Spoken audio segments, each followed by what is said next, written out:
All right. So hello, everyone. Thank you so much for joining us today. I'm Nina Kong-Surtees. I'm the founder and chief art advisor for Smart Advisory and a hostess for this new series titled Sundays at the Studio. I found this company with a mission to debunk the myth of the starving artist, or what I call it, the Van Gogh syndrome, to really empower artists to level up their career and reach their full potentials. I also come from a family of artists and being in the art world for over 15 years, so I'm definitely seeing the challenges of becoming an artist, all levels. And I always admire the career path of artists because there are the visionaries and they're very courageous in terms of expressing their ideas and helping us to shift our perspective and through their imagination. So this is one of the reasons why I created Sundays at the Studios to feature artists who have achieved their success in their own ways in the art world.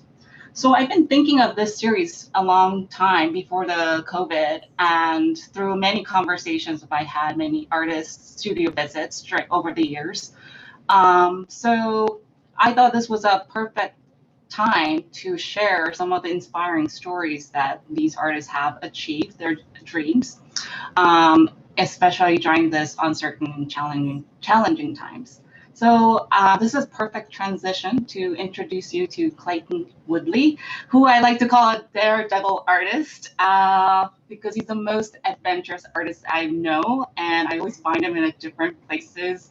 I never find him at the same place. So he's been traveling across the world, especially the remote areas and controversial places like Yemen, Bolivia, and Socotra. And his photographs, the result of his photographs are just the lift our spirits as well as the space. And I think his work really makes us miss travel even more, especially nowadays. So without further ado, Clayton, thank you so much for joining us today. And yeah, take it away. First of all, tell us where you are now and tell us how you began your journey as an artist. Yeah, well, thanks for having me and the lovely intro that you gave. I'm currently in Alto Paraíso. It's in the middle of the country in Brazil.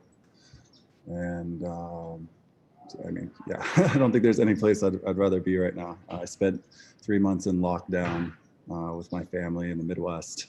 And at the end of that 90 days, I was like, it's time for me to leave. And then Brazil was like, our borders are open. So it was good timing on that. Yeah, I got my start early in childhood. I always was a creative kid. My parents gave me a VHS camera when I was 11, 12 years old that was used to film my old piano recitals. So I used to run around with my friends doing like jackass skateboarding, skating, and just antics with the camera. And slowly but surely, that got me into elective classes in high school that were all about photography, video editing, and just very quickly self-taught and progressed, basically getting myself to California when I was 18 after I graduated high school and just followed my creative path that way. And that's, you know, so many years ago now, but it's funny to look back and see how each creative step led me to the next to now being a fine art photographer. It definitely wasn't, that wasn't my mission, you know, in high school. Yeah, so tell us a little more about that transition from like high school to where you are today. I mean, you travel like across the world and you also had some kind of awakening throughout these like journeys around these like controversial or like out of reach places. Yeah. Yeah, it started, basically I moved to California. I started in the skate industry, and at that time, there wasn't a whole lot of money in it. So very quickly I had to realize like, all right, what am I going to do to make an income? And I moved up to Hollywood, and like these jobs in my early 20s got me into like creative directing and then working with musicians, music festivals. So within a few years, I was traveling the world with DJs and bands and festivals doing all their photography and video. And it was really cool. It was a great way to see the world, but it wasn't soul fulfilling. The first couple of years was awesome, but after a while, I just kind of had this like nagging feeling that there was something greater that I was sent here to do, or chose to come here to do. And yeah, I actually broke my back in an accident in 2014, 15. I don't know, the day 6 years ago, whatever that is, 2014. And that was a time for me to really find my spirituality. And I picked up like every new age book at the time. It was like Ram Dass, Be Here Now, The Power of Now by Eckhart Tolle, Autobiography of a Yogi, all these texts that are pretty big in the new age scene. And I started just connecting to this higher power, this God spirit self that wasn't identified with any sort of religion. And as I deepen this connection, this sort of, and being now in a wheelchair for 4 months, so I had this time to really kind of go like, okay, like what am I really here to do? And I started looking at this photograph that I shot at Burning Man, and I was like, how do I do this not at Burning Man? And that was sort of like the idea. That was like the flash of inspiration. I was like, all right, like do this art photography thing. And that led to like my nomadic quests. So that's the start. No, it's so inspiring. I think, yeah, like, just like looking over your career, like over time. I mean, I think I've known you about 4 years ago when you were actually debuting a solo exhibition, which was amazing because, you know, at the time, I think you were just about to, like, you had all these great photographs around the world, and now you were ready to showcase them like entire world, including the art world. So what was that transition like, and like how did you come about like creating your solo debut show, which is pretty rare in the art world, especially from someone completely new? Yeah. That started, so I had this idea that I was going towards this idea of like finding myself as an artist when I was living in Los Angeles before the accident.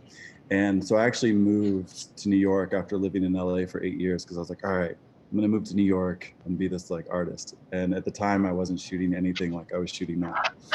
And as soon as I got to New York, I was like, awesome, this is where I'm gonna show, but I'm not inspired by the city at all. Like there was no connection to shooting studio stuff or shooting in the streets. Like there was just this complete disconnect. And you know, after the accident, after traveling the world for 1.5 years and going to all these places like Yemen and Namibia and Bolivia and all these things just working out one after the next, I felt that I had a body of work that was ready, and the story behind it and the synchronicity and everything that happened together.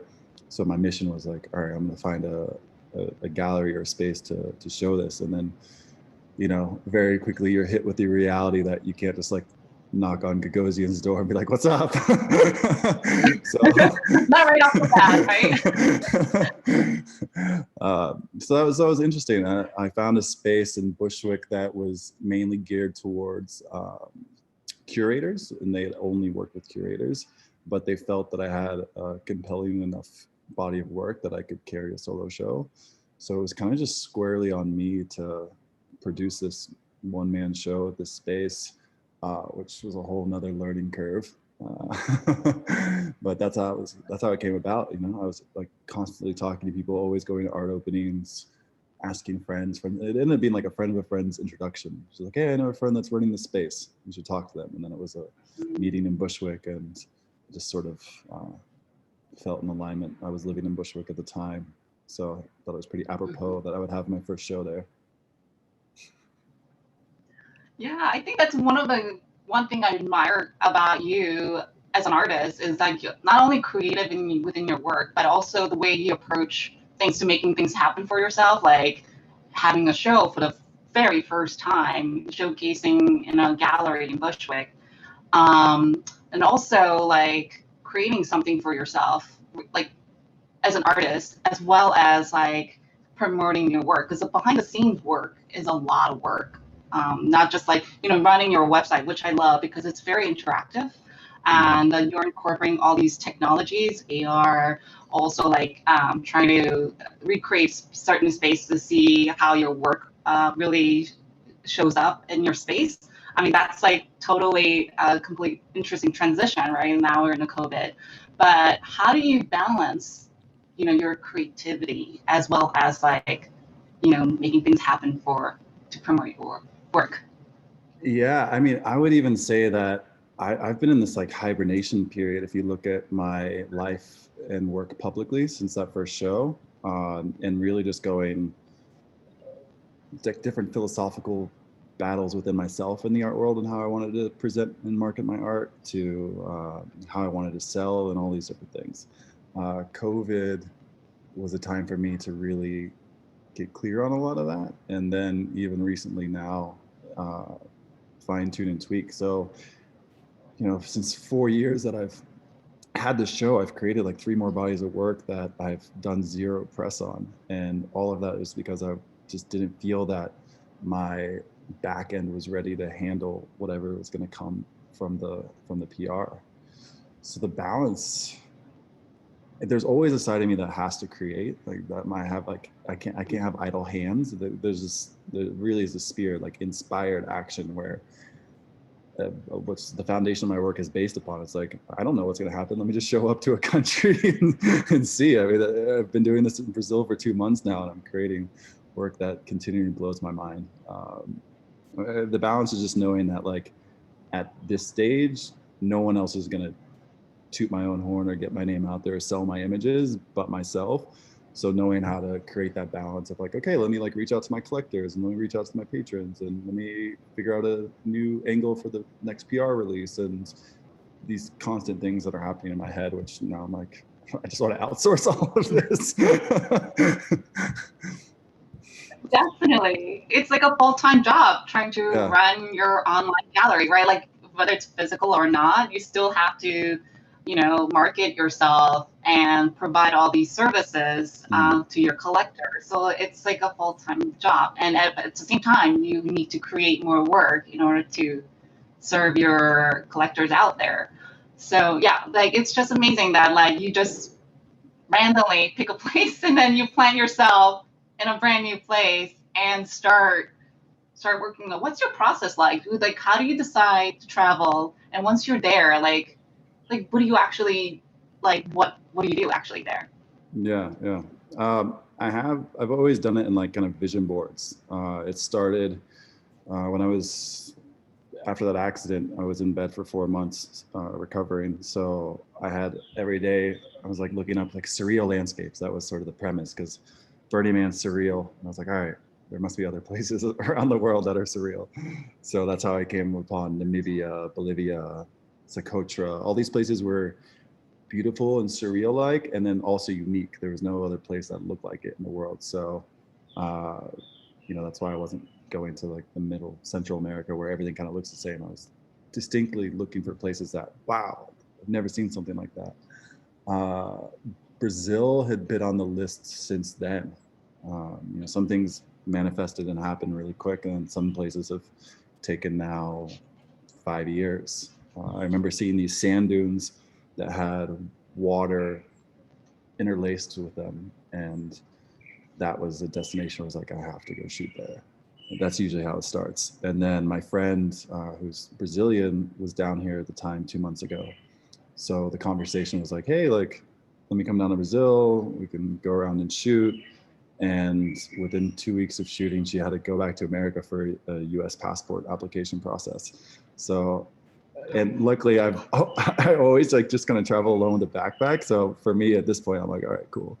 I'll see what happens. So I went to the north where these dunes are. I learned a kiteboard for a week. And in the middle of that kiteboarding like week, I met this girl at my posada. And then her 4 friends the next day, we just happened to see each other as I'm leaving kiteboarding and they're going to the dunes. I'm like, hey, like, what's up? Do you want to do that shoot? And they're like, yeah, you want to come with us now? And I'm like, all right, let me grab my bag. And it was like that, like these moments of synchronicity that just happen over and over again. It's weird that that's my process because it's so undefinable, but kind of allowing the greater spirit at play, this cosmic energy to just fill in the blanks, that's when the magic always happens for me. And I just trust that. Like I've been trusting that now for five years. I'm like, all right, like I don't know what's gonna happen. Surprise me. I love that, and that's why sometimes I refer you as a daredevil artist. Like, is that like without any like solid? I mean, I'm sure there's a planning in some parts, but let everything happen on its own in more organic ways. Yeah. Yeah, I think that's and yeah, can you share us a little bit about like I'm really fascinated about your travel stories to this like controversial places like going to Yemen and Yeah. Socotra. Yemen's I probably mean, Socotra Yemen's probably the only one that's like controversial. yeah, Everything else is just cool and maybe hard to get to, but this one was like, dude, what are you doing?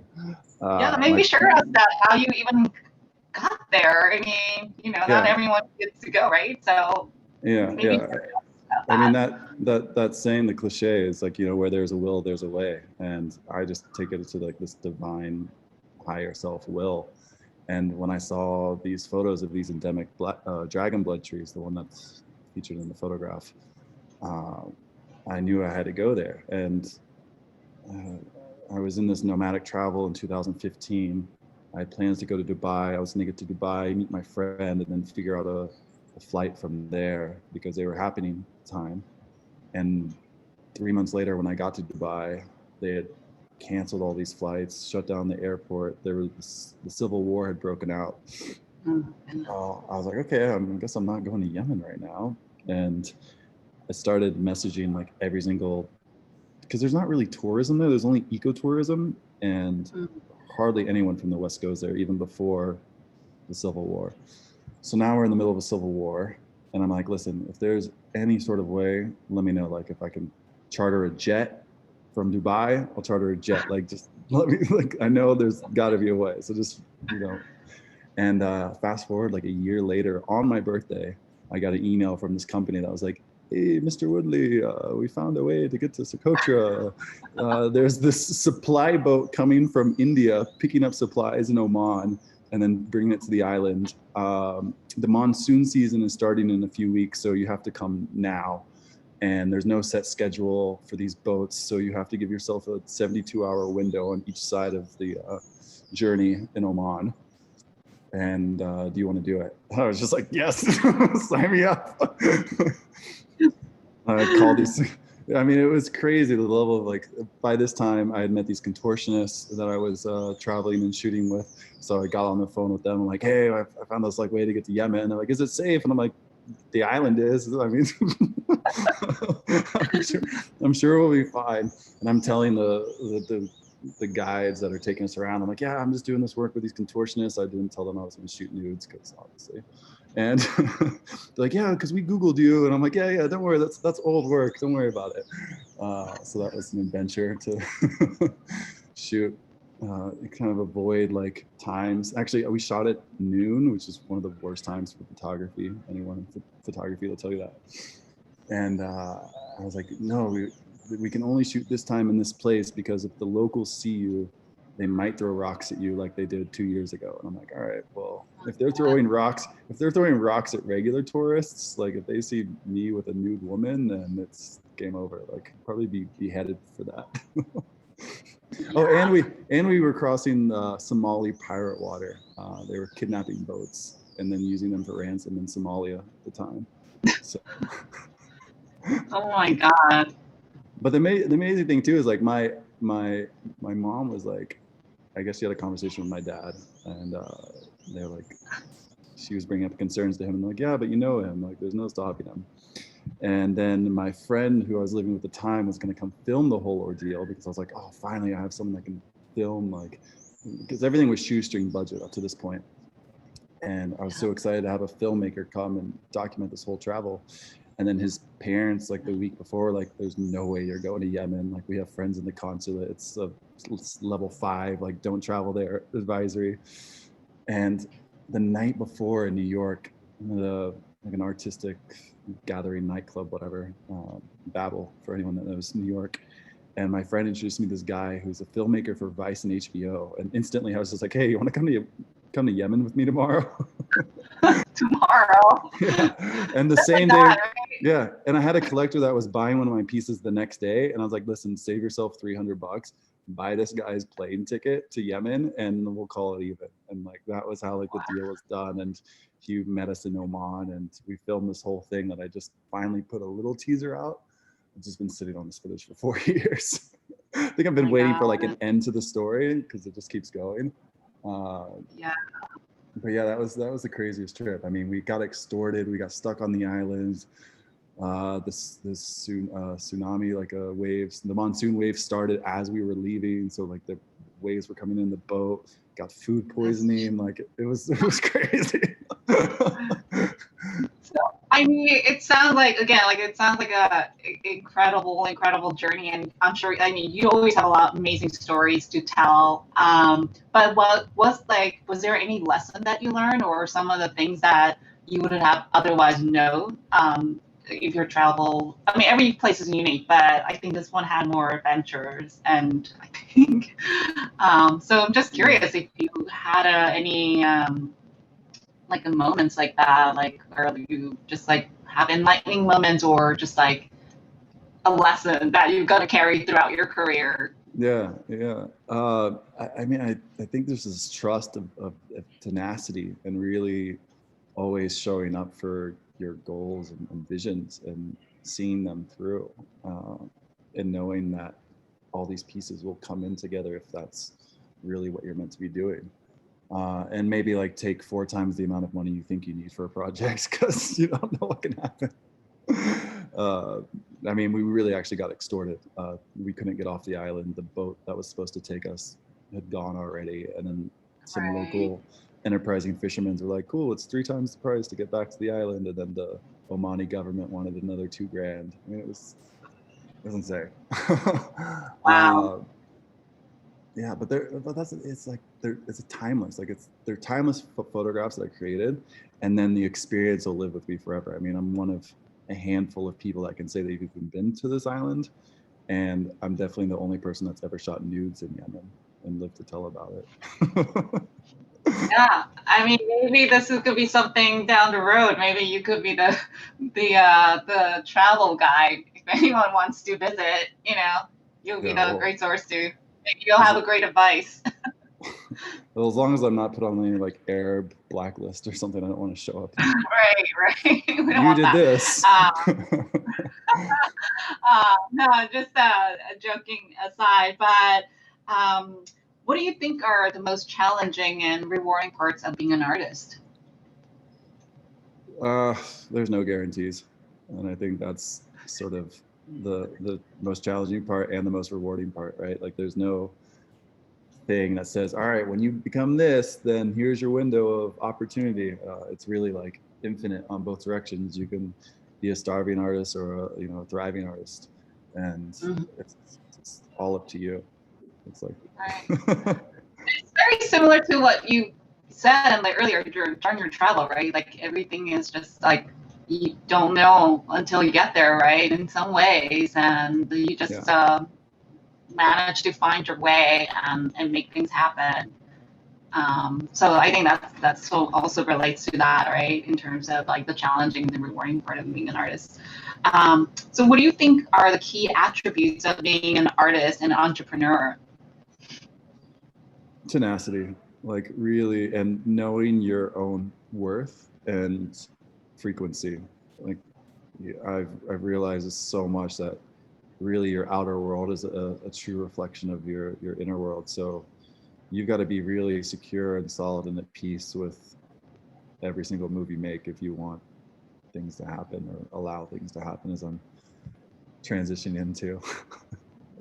I had this like do make mentality for so long, and now I'm just in this like allowing receiving mode where I'm allowing opportunities to come to me by not actually doing anything physically. It's all like internal work. As woo woo and as spiritual as that sounds, it's actually been working. No, I think that's one of the, I think also tenacity is a key aspect of being an artist and an entrepreneur. Skin, really thick skin. Yeah, I mean, no, it's I, true, right? yeah, Right? I mean, I've showed up to like so many different art basels, and I've had people say my work's shit. I've had people love it and buy it like right there off the spot off my cell phone. Like, you're gonna get arranged, and I mean, really, like your work, if you're an artist in any medium, should be polarizing. Like, if it's polarizing, you're doing something right, because people love it, people hate it, and Yeah, absolutely. I mean, there's always going to be that dichotomy, right? There's going to be people who really love your work, who hates the work, and there's nothing you can. It's not like it's not within your control, right? yeah, So I yeah, think that's the one thing the artist has to learn is like not to take things personally, right? It's just like a matter of it's out there, and as long as you're getting your messages across, and there's going to be a good and bad feedbacks, no matter totally, what. yeah. So, no, that's awesome. So, what was the best advice you ever received, and what did you wish you had? Like, what advice you had when you were starting out? Hmm. Luckily, I had a friend, Tyler Shields, who is 5 years older than me. We're actually very similar in career paths. We went from the rollerblade industry to the music industry to fine art. And I remember showing him work before. I mean, this is like photos that I had before any of the stuff that's on my website now. And him just being like brutally honest, like, this isn't good enough, you can do better. Like, so, I think the like really finding your voice as an artist first is probably some of the best advice I received, and knowing like when you're ready to put yourself out there versus when you're still developing who you are. I mean, now with like instant things like Instagram, and like this is way before Instagram. So, now people are putting their process up. Like, I think it's a different phase for artists now. It's like you can actually just find your vision while you're creating it and you're posting. But for me at the time, it was like, I thought I had a series before I even had a series.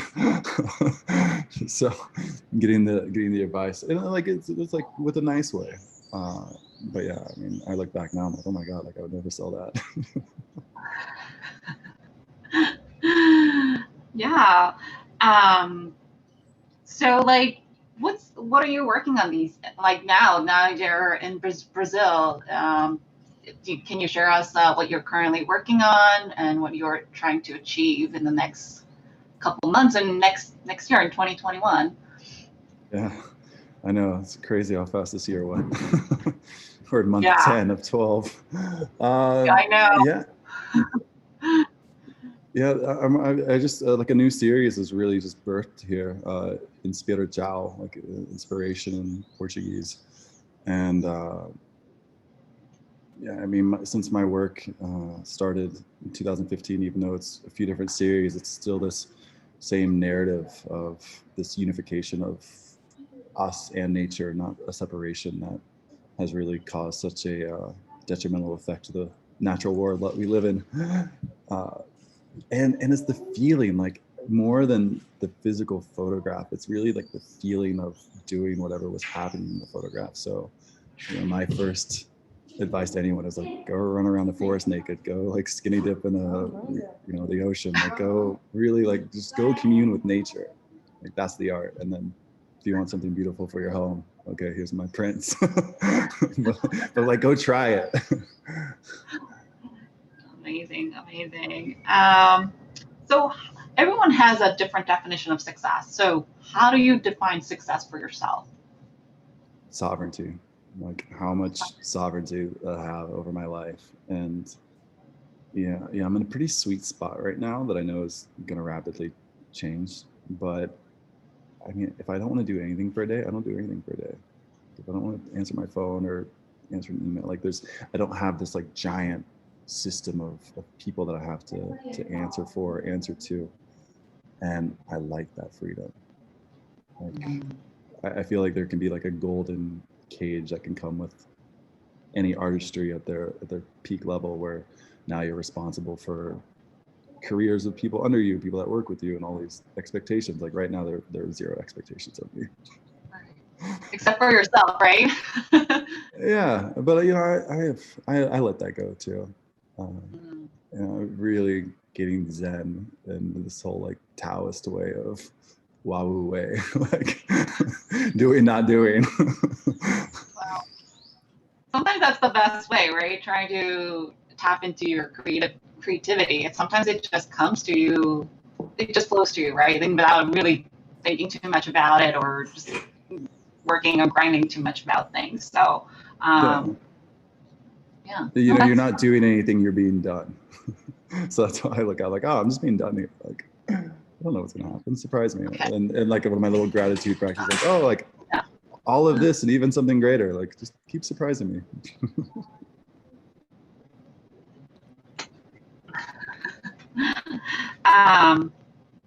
So you've been in the art world for about like 4 or 5 years now. Like you really looking back to your first show, first solo debut show, and up to this point, do you feel that the art world is opaque, or do you feel it's transparent for artists from artists' perspective?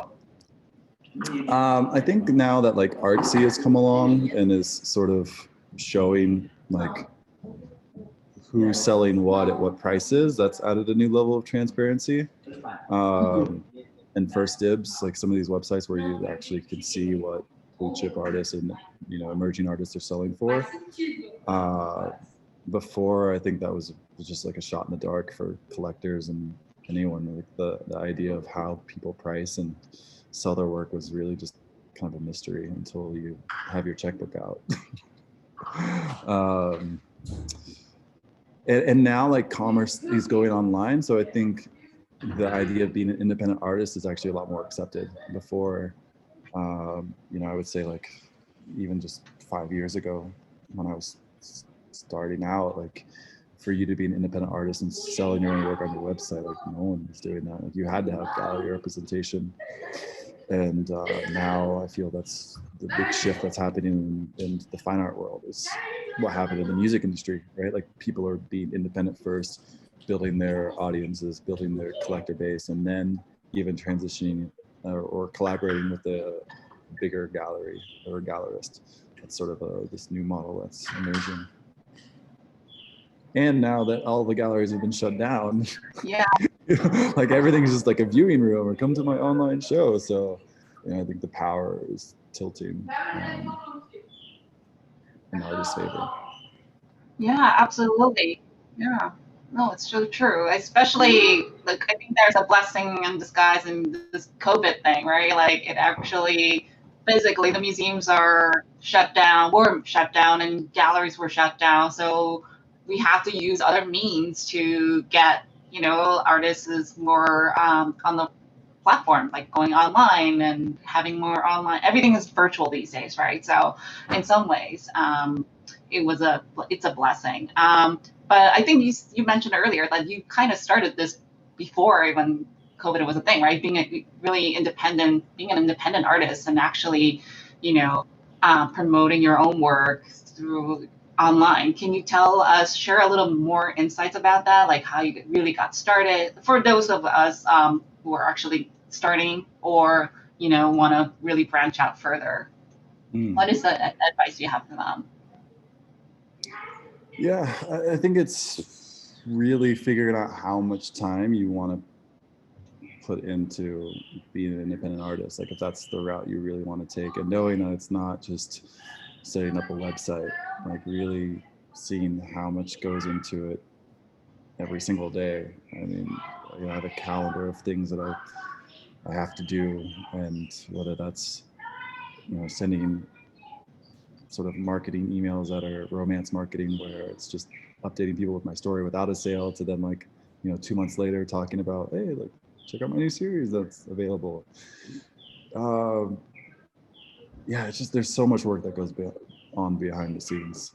And you know, if you want to go the traditional route and show your work to gallerists and hopefully someone picks you up, that's definitely one route. But if you want to start your own Rolodex and your own email list and your own collector base and have everything organized and do all the work yourself or build out a team to handle it, that's definitely another way to go, which is the path that I'm on. Yeah, that's so true. I think it's just like it definitely is. Being an independent artist is very much like starting a a company yourself, right? Like even like a startup, right? Like being an entrepreneur, that's what entrepreneur really does, is just like starting something, like whether it's services or products, and actually building from ground up, like reaching out, like outreach and fundraising and things like that. I think that definitely aligns with just being an independent artist. And a lot of times, whether they like it or not, like they don't want to acknowledge, hey, I'm an entrepreneur, but in reality, you have to be if you want to be an independent, from not relying on other galleries or other entities, right? So. Mm-hmm.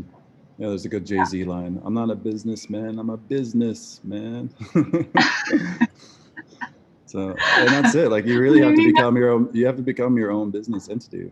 Like where Clayton Woodley as a business entity is at now is going to be completely different than it is in 12 months, 6 months out. Like now I finally feel I've got like a few more little tweaks I'm doing on my website with some of this new work, but then it's like go time. I'm already talking to PR people, marketing people, and now like actually during COVID, everyone's home and looking at their walls and looking at their space and wondering like, how can we make this better? And with the right tier, like this is actually perfect time for me to launch and show like, hey, like here's your problem, here's the solution. Let me help you out. Absolutely.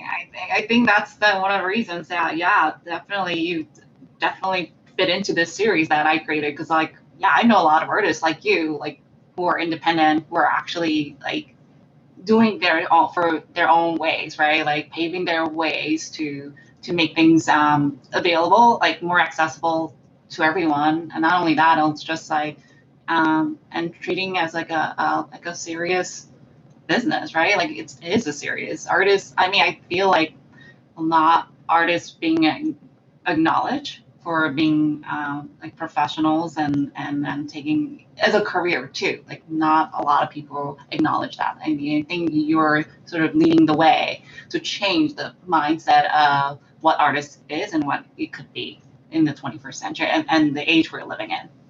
Yeah, I mean, if you're fortunate to have people spend thousands of dollars for your artwork, they're investing in you, and there's a certain level of trust that comes with that. And knowing how to manage that and manage relationships is such an important factor that, I mean, no one taught me this. Like I just had to figure it out on the road. And now, like I mean, honestly, like bless this time.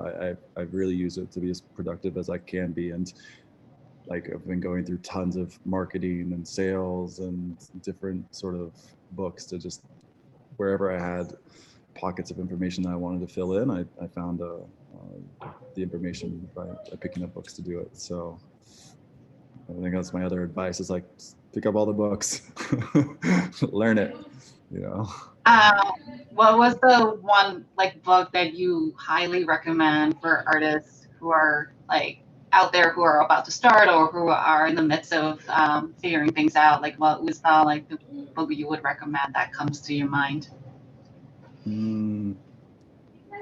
There's a really good book, and it's not really geared toward artists. That's okay. It doesn't have to. Yeah. Yeah, no, I want to make sure that I'm getting the title right. I mean, I have like 10 books on my Kindle right now in rotation, so. It's amazing. Yeah, so this is so it's called Selling to the Affluent, and it's really, I mean, for anyone that's in, I mean, art is such a level of top tier when it comes to people with disposable income, and not just, I hate to use the word disposable income, but like I mean people really treat it as an investment. So how to converse with these people, how to position yourself in a way, and how to get over some of the psychological blocks that you may have. I know for me starting out, there's always this idea of, am I worthy? And that's the first hurdle that you really have to come over within yourself. Like, yeah, like, heck yeah, like this is $10,000. Like, what's up? Like, no, absolutely. I mean, yeah. I mean, consider all this, like once you know the story behind the work. I mean, it's just it's right there. So no, like, yeah, I think I'm gonna take questions from our audience. Well, thank you so much for sharing all these insights and wisdom. I mean, this has been really helpful for me, at least. I'm also learning a lot from you. So yeah, I would love to open up the question to everyone. So if anyone could just like type in your questions on the chat box, and I will read the question, and Clayton can answer the questions.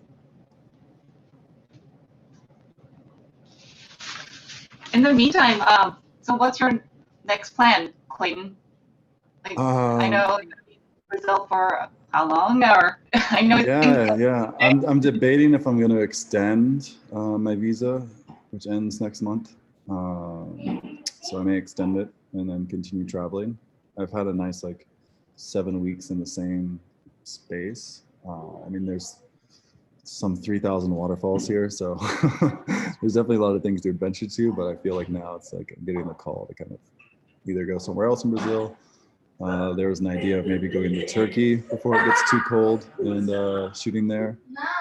And then I have some friends in Hawaii.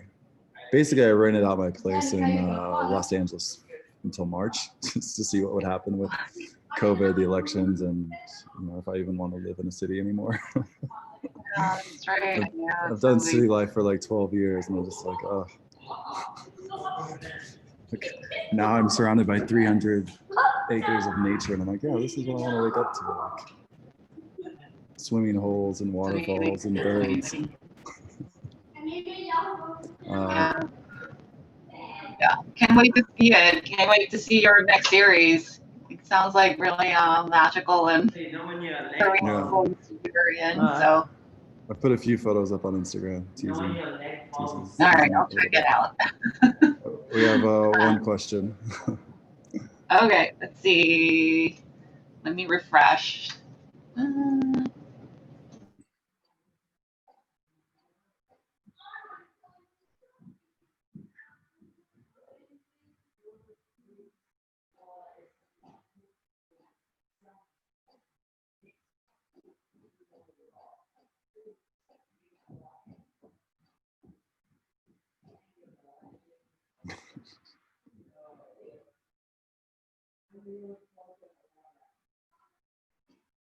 Hello.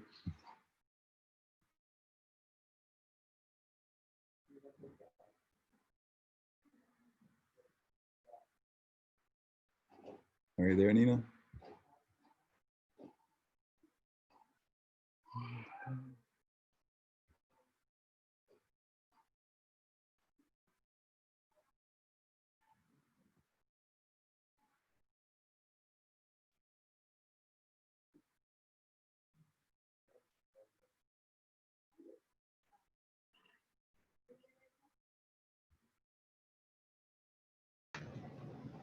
Are you back? Yeah, I'm back. I don't know what happened. Something went wrong, and I don't think that was the right button. Whatever you did was not the right one. All right. Well, I think you just hit chat, and then you can see what people are putting in the chat. Yeah, I did. That's what I was trying to do, and maybe I accidentally clicked some button, but I'm back. But let me read the question. I see the question now. Yeah. So what's one piece of key advice that you can give to creatives who want to set up a profitable art business based on your craft? Yeah. Start realistically. Like, really do your due diligence of what you're creating, whatever art market that you're in, if you're a sculptor or painter or photographer, and see what other entry-level people are selling their work for, and like position yourself around that, and just slowly build. It's better to, I've watched a lot of advice from painters and different people in their careers, and it's better to sell out at a lower price point and create demand for your work and organically grow than it is to try to come in and put your work out of people's reach and then not sell anything or not sell as much. So I think like slowly and solidly building your collector base and the hype and demand for your art is a really good advice for starting out. No, that's very helpful. Anyone else have other questions? I think there was a question before. Oh yeah, I don't know if it could go back to the earlier. I don't see the I earlier. can see it. Yeah, What was the moment you transitioned from artist to able to step into your entrepreneurial power? that's a good. Yeah, I don't think there was ever a moment, I think in the beginning, I mean, I was selling photos off my phone. I would go to Art Basel, and I used to wear the craziest clothes. Like I was in Nepal. I mean, the creative spirit really knows no bounds, and through me as a conduit or a medium, so I was like, yeah, if I can dream it, like let's do it. So I was in Nepal, and I had this idea to make like silk drop crotch pants, and I was using crazy floral designs and like fuchsia and blue, and so I had these like really wild outfits that I used to wear all the time. Well, you And don't wear anymore? I've been like on my kundalini, like white and neutral tones. So Okay. I usually always wear white or neutral tones now. Yeah, it's a different phase of my life. All right. I'll uh, let you yeah, continue. yeah. So I'm wearing these like wild pants, and I'm at Art Basel and some hotel in South Beach in Miami. And a guy just like started talking. He's like, "Oh man, like cool outfit." I was like, "Yeah, man, like I designed these pants." He's like, "Oh, what? No way!" It just started this conversation. He's like, "What are you doing down here?" And I was like, "Oh, I'm a photographer." He's like, "Oh, I collect photography. Let me see what you got." And like I just had a folder on my phone of like, whatever I had. And he's like, "Cool." I'm like, "How much is that one? Like, how much is that one?" So there's always been this like entrepreneurial spirit, because again, like I think there's this false idea that like you're just going to make good work and someone's going to discover you and then you're going to be a thing. Like that does not happen. Even like Basquiat was passing out like postcards and like going up to Bruno Bischofberger and Warhol was like, "Yo, check out my art, man. Like, look what I'm doing." Like, you have to be like that. You quickly figure out if you're introverted or extroverted, and it's weird. I feel like I'm this extroverted introvert. Like if I have to go do it, I'll do it, but otherwise, don't talk to me. Yeah. Well, that's a great advice, and I think I think that you did stand out from a crowd. I think that's one thing I noticed about you, and especially when you're starting out your artistic journey. Yeah, like you weren't afraid to like go up to people and showcase your work. Yeah, I mean, like you were very confident about the work as well as just like um, promoting it and at the same time valuing your work, right? Valuing your creativity. So I think that's one of the key aspects about your success is those aspects, and being an entrepreneur yourself. So And knowing the worst thing that someone could say is no, and realizing that's in the same exact spot you're in before you ask the question. So either you're going to get a yes in advance into whatever that is that you're asking for, or you're going to be in the same space. But to shy away from it and then get into these like fear and doubt, then you're on this like perpetuating cycle of being stuck. yeah. I'm reading this book now about Ho'oponopono, this Hawaiian like mantra and practice. And he says this really poignant line that you're either acting from memory or inspiration. And by using this practice, you basically clear out your old memories of how things happened, however your emotional attachments to the past that may come up when you're about to decide, and then just allowing for inspiration, like this divine inspiration to guide your actions. So, this was coming to me like the other day where I was just continually doing this practice, and all of a sudden this like light bulb went off in my head. I'm like, "Hey, you've been creating this new series in Brazil. Like, why don't you create an offering for your collector base and like offer it to them first and make an artist proof just for your previous collectors?" And I'm like, "That'd be an easy way to make $40,000. Like, yeah, that would be an easy way." And there was this no like doubt moment, like where there would have been in the past, like, "Oh, I don't know." Like there was just this inspired action. So now I've been like writing the email and getting the website together for that. So yeah, there's this way to just clear yourself out from limiting beliefs and then allow this greater inspired action to come through so that you can just say yes. Yeah, that's beautiful and that's amazing. Anyone else have other questions? I mean, this is so helpful and inspiring as well. So, are there any more questions before we called, we end this session. It's still like daylight, so I don't want to keep everyone too long, but Yeah. are there more any questions? And I'll just add to that. It's really about feeling and assuming how you want to feel about wherever you're at in your art career, and how you want to feel and what you want to attract into your life, and vibrating on that level before you see it physically. A lot of people get caught up in like, oh, when it happens, then I'll feel this way. And the shortcut is to just feel the feelings. It's ultimately what it's about. It's like feeling these feelings first. So it's always a little practice for myself. No, that's great. I think that's a great way to close this conversation. Again, I thank you so much, Clayton, for taking your time and sharing your insights and wisdom and your journeys around like very controversial places. And it's just been inspiring to see your career evolving, and we can't wait to see what you make out of it the next series. So thank you so much. Thank you so much for having me. Really appreciate it. All right. Thank you. Bye. Bye, everyone. Thanks for tuning in. Ciao. Bye.